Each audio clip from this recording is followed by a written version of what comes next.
Hi, in this week's episode of Peerless SnapShops, we're going to be showing you some OPW Sight Flow Indicators, some standard units and some with a twist. Stick around. So we're all familiar with sight flow indicators. They're essentially windows into a piping system, allowing the operator to quickly and effectively see flow, color, and volume, all at a quick glance. Most options on traditional sight flow indicators are very similar to other piping components. Pressure class, connection type, material selection, gasket type, and more. But there's also some specific options that are unique to sight flow indicators, namely what's behind the glass.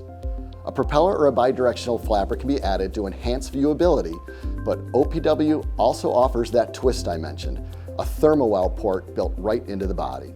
This can eliminate the need to look for other areas of the piping system to put a hole, thereby preventing an additional leak path and reducing labor costs. Also, it can come pre-assembled and ready to install, one PO, one receipt, and no parts misplaced. We hope this gives you some new ideas when selecting components, and thanks for watching.